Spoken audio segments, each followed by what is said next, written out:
Did Fisker hide too much? Did they wait too long to invest in logistics? Is it all smoke and mirrors? And when did it start going wrong? Let's answer all that. And if you're interested in the Fisker Ocean, you've found the right place to be. I do analytical breakdowns and deep dives and summaries of Fisker releases. You can just subscribe right here. Like button, also much appreciated. So we had the Q3 earnings call, and we got a lot of answers to questions that Fisker probably didn't want to answer. But they survived Q3, and it looks like they've got what they need to survive Q4 as well. When I saw that a Fisker user interface engineer was delivering an Ocean, I knew they were understaffed. When customers told me their Oceans were being dropped off at their houses when they were out of town, I knew Fisker was desperate to deliver vehicles. And the earnings call brought to light some more hurdles. They didn't have enough logistics partners, enough access to enclosed trucks, or even a reliable delivery site with charging. If it were me, I'd have been on Amazon and eBay and Temu and every website that sold chargers with an overnight delivery option, grabbing everything I could get, so I could charge every Ocean within 1,000 feet of a plug. Fisker made so many rookie mistakes in Q3 that they had to invent a searchable database to find out which Oceans were paid for and still being delivered, and which ones they'd have to reassign to other people they could upsell from an Extreme and an Ultra. On top of that, EV sales are declining, and the only thing Fisker did have was 9,000 Oceans that they couldn't deliver. This is production hell. And even though Magna builds the vehicles for Fisker, Fisker is still responsible for delivering them. And in Q3, they didn't do a great job. Let me break this down so it makes more sense. Basically, Magna is your nephew, and Fisker is Lego. Fisker owns the IP for the molds, sources the plastic, builds the molds, injects the molds, packages the sets, drafts and prints the instructions, makes the box, does the marketing, ships it to a retailer that they have a contract with, and once that's all done, your nephew gets it in his hands for Christmas. He puts it together and hands it back to you for the photo op. Magna is your nephew, Fisker is Lego. Some of these could also have been Magna, but they don't have to be. And just because some of the raw materials and parts are sourced from Magna, it is not Magna's responsibility to source the parts and materials. Speaking of responsibility, Fisker didn't hire enough service, support, or accounting staff. And customer support is so important. When I worked at Bank of America in 2009, I knew that customer retention was paramount.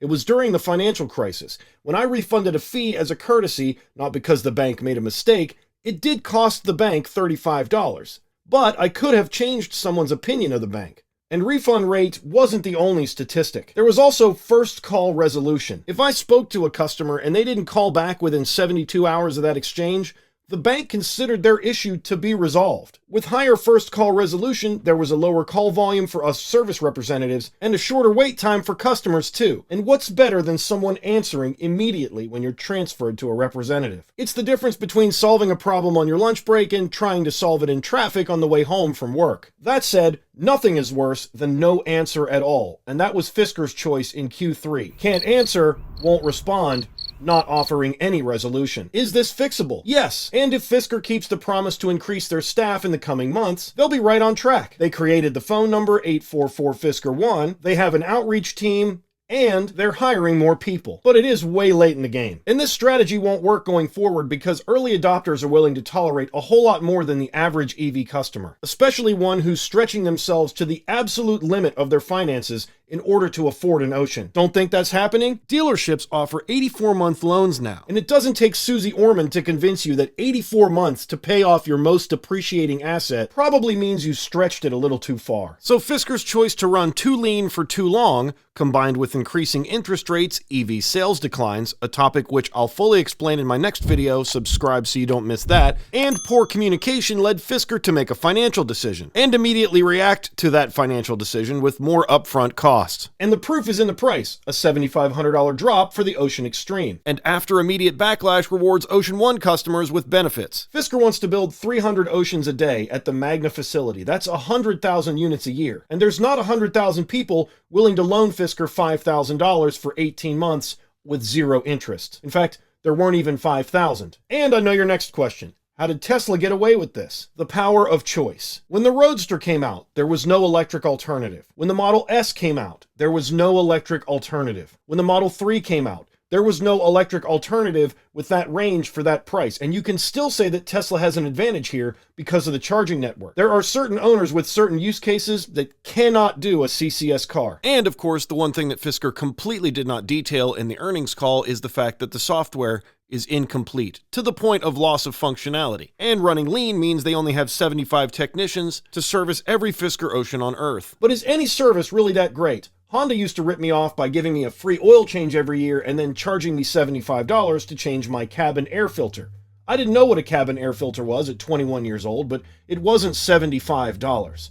Then there's Mercedes. They boast a wonderful customer experience, but they take your money. Their vehicles depreciate at an unbelievable rate, and the service is ultra expensive, as well as the walled gardens when it comes to service at all. So your car gets older and less desirable faster than anything else. And what happens then? Time to buy another more expensive Mercedes. Fisker also seems to be following the not quite great service trend. Here you have a customer who is obviously pleased with Fisker, but this part of the comment just isn't going to fly going forward. And frankly, neither is this part. And all the information we learned in Q3 answers a lot of questions we had way back when we reserved our Oceans.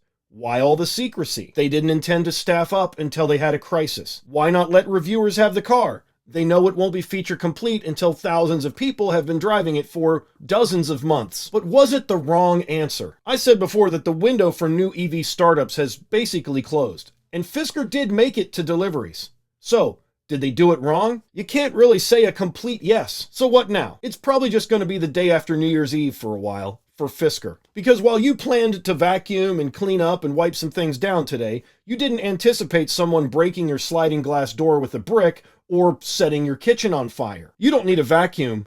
You need ServPro, and you won't be hiding this one from mom and dad. So while it would be cool to have HomeLink and CarPlay and satellite radio, or even one-pedal driving, Fisker's going to be busy with delivery imperfections, customer retention, and, well, just answering the thousands of people they ignored for months. And I do think Fisker will survive through it. But if they don't, will it be King Kong that knocks them down? No. It'll be a cacophony of crickets. Want to know what the customer experience of owning an Ocean is really like, as well as a ton of unanswered questions like what colors are available now, when am I going to get my Ocean, and what's the max charge speed? For that, you'll have to watch this one.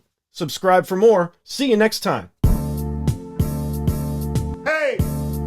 Smash the like button. Thank you.